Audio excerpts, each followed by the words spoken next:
You say in your book, quote, transfer functions apply across all areas, including marketing, human resources, healthcare, financial institutions, etc.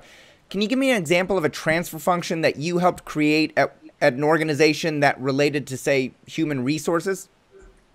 If you'd allow me, I'll give you time. I'll give you two, even though we're probably running out of time, but I'll be very, very brief. Please. See, because the mindset is that of many is that manufacturing is where DOE is applied, right, and where transfer functions live and prosper. It's not true. If processes exist not for manufacturing, that they're all around us, whether you're applying for vacation or hiring somebody or you're having a kidney transplant, as I had 17 years ago. One of our companies was trying to understand why so many people were leaving their organization, people that were actually involved in processes that were directly influencing their customers' experience with the service that they were providing. Mm-hmm. So these were very, very important processes that had direct and immediate consequences in regards their paying customers. Mm-hmm. Why was the turnover rate so high? So they began to develop a set of questions that they could ask these people that were going through the process of departing the organization, and they developed a transfer function between between the factors that created the lack of incentive to stay with the organization and their decision to leave.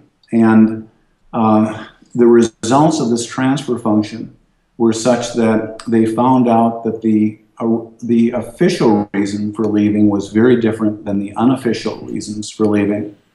And it really presented an opportunity for making some management changes to the hiring process in the future, particularly for employees that were dealing with those customer touch processes. And they implemented this DOE over time, and their turnover went down and continued to go down as they refined the questions and refined the model over time. Unfortunately, I can't divulge what the company was, sure, but if anybody attends the training courses that are sponsored by our academy, the company, as part of the training plan, as part of the offering of the training, is divulged and more detail is provided.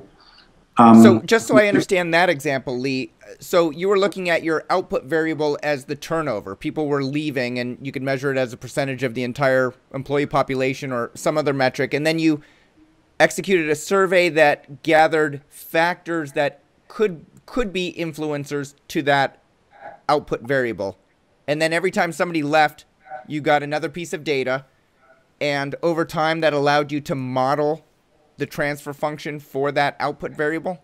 Yes, you could predict whether the person would stay or not stay based on the factors that were uncovered as a result of the survey. Mm-hmm. And that's right. Again, to emphasize the point, when management said, "Why are you leaving, Joe?" or "Why are you leaving, Sarah?" The official answer was very different than the real answer, and the model really showed that it's not a matter of guessing; it's a matter of facts. And there's actions that can be specifically taken to address those facts and reduce the amount of turnover, especially in those hard to fill positions.